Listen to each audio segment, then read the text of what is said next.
Olá! Neste vídeo eu explicarei como funciona um sistema de GPS de uma forma bastante simplificada.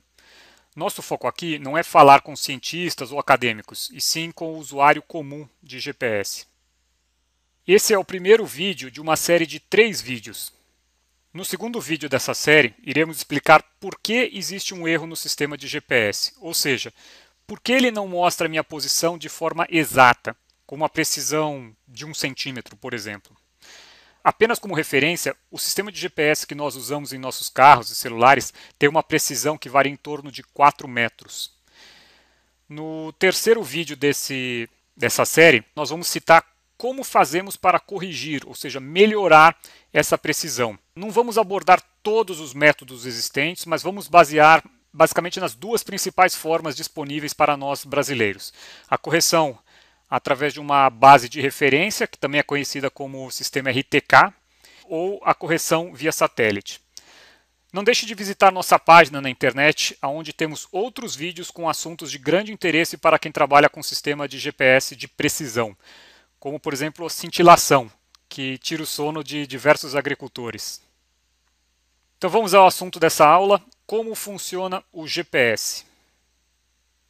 Quando eu pergunto para alguém que conhece um pouco sobre o sistema de GPS como ele funciona, a primeira resposta é por triangulação.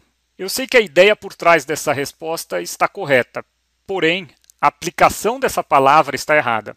Na verdade, o sistema de GPS funciona por trilateração. Apesar do nome complicado, a trilateração é bastante simples e eu vou explicar aqui como ela funciona. Diferente da triangulação, que é a medição baseada em ângulos, a trilateração é a medição baseada em distâncias. Vamos a um exemplo para ficar mais claro.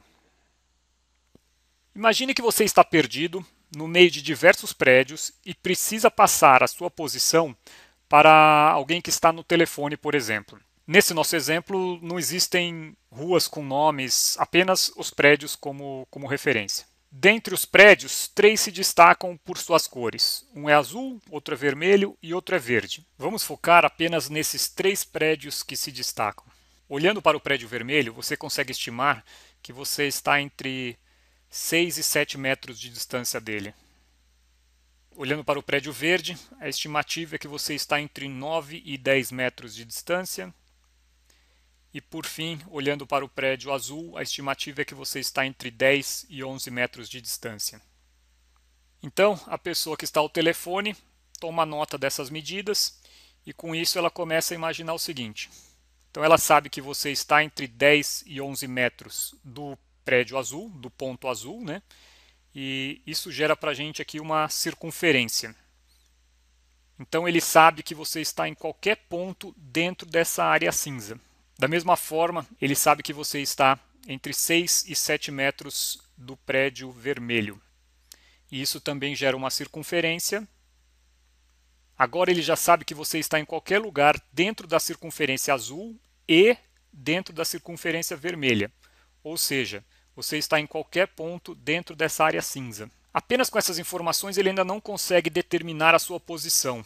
Ele vai precisar fazer a mesma coisa com mais um ponto de referência, no caso aqui, o ponto de referência verde.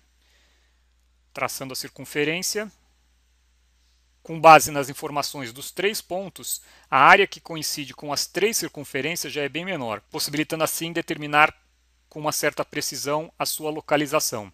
Vamos então voltar para o nosso modelo. Agora, a pessoa ao telefone, com base nas informações de distâncias que você passou, ele já consegue determinar a sua localização em meio aos prédios da cidade onde as ruas não têm nome. Mas o que isso tem a ver com o sistema de GPS? Em um sistema de GPS, os pontos de referência são os satélites que estão em órbita ao redor da Terra. E a pessoa ao telefone, que vai calcular a posição, é o receptor de GPS. Então, o receptor de GPS calcula a distância que ele está dos satélites e, com base nessas informações, ele calcula a sua posição por trilateração. É simples, né? Agora eu faço uma pergunta. Como que o receptor de GPS sabe qual a distância que ele está de cada um dos satélites? É mais simples do que muita gente imagina. Vamos ver um exemplo. Imagine um trator trabalhando no campo com um sistema de GPS. Sobre esse trator existem diversos satélites em órbita ao redor da Terra. Abrindo um parênteses, eu gostaria de explicar por que eu uso GPS entre aspas. Na verdade, GPS é o nome do sistema de posicionamento por satélites americano. Esse sistema americano possui hoje uns 32 satélites em órbita.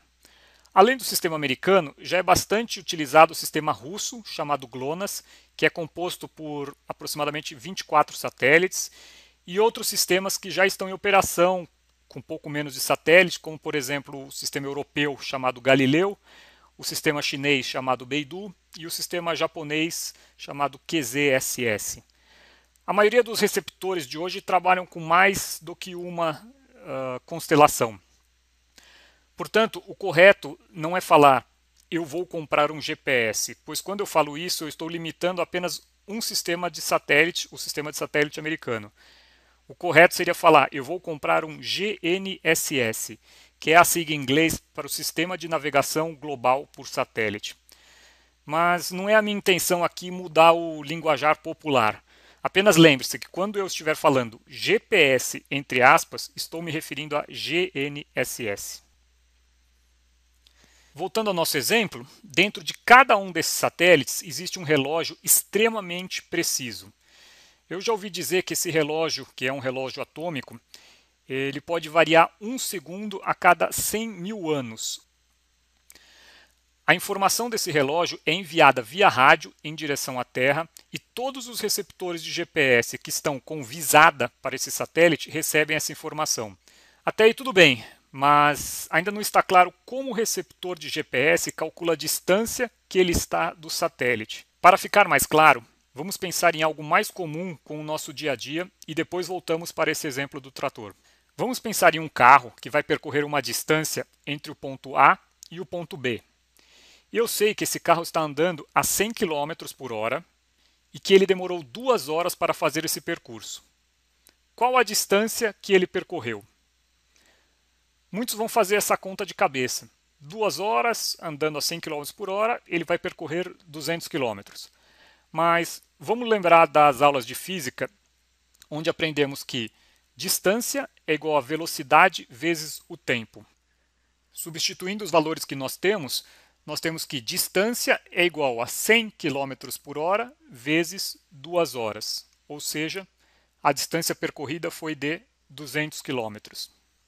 Como nós já vimos, a informação do horário sai do satélite e percorre uma distância até o receptor, que nesse exemplo está instalado em um trator. Eu sei que essa informação viaja na velocidade da luz, ou seja, 300 mil km por segundo. Comparando a informação de horário recebida com o horário interno do receptor de GPS, é possível determinar quanto tempo essa informação viajou até chegar no receptor. Vamos considerar que o tempo dessa viagem foi de aproximadamente 0,6 segundos. Com esses dados, o receptor já tem informação suficiente para calcular a sua distância do satélite. Vamos aplicar aquela forma que nós vimos, distância é igual a velocidade vezes tempo. Então, multiplicaremos 300 mil km por segundo vezes 0,6 segundos. Então, concluímos que a distância é igual a 18 mil quilômetros. Esse mesmo cálculo é feito em cada um dos satélites disponíveis sobre o receptor naquele momento. Quanto maior o número de satélites, maior a precisão. Então, com as informações das distâncias de cada um dos satélites, por trilateração, o posicionamento é calculado. Para terminar essa explicação, eu gostaria de acrescentar que esse nosso exemplo foi calculado a posição pensando em 2 dimensões, em 2D. Mas no mundo real, o receptor de GPS faz todos os cálculos considerando o mundo tridimensional. Então, a distância de cada um dos satélites forma, na verdade, uma esfera e não um círculo. Resumindo o que nós aprendemos aqui, GPS é a constelação de satélites americana. Também estão disponíveis os satélites russos, GLONASS, os chineses, chamados Beidou, os japoneses, chamados QZSS, e quando nós nos referimos a um sistema de posicionamento global via satélite, o nome correto seria GNSS. Os satélites enviam o horário via rádio para os receptores que calculam a distância que eles estão com base no tempo que leva a viagem dessa informação, entre o satélite e o receptor. Com as informações dos posicionamentos dos satélites e das distâncias que eles estão do receptor, a posição é calculada usando a trilateração. Quanto mais satélites disponíveis, mais preciso será o cálculo do posicionamento. Nesse vídeo explicamos então como funciona um sistema de GPS em um mundo perfeito, sem interferências.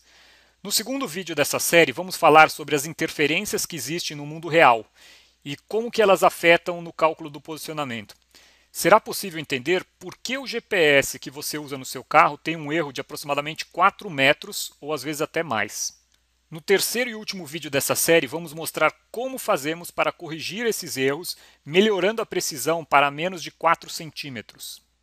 Obrigado por assistir esta videoaula, esperamos que tenha sido proveitosa.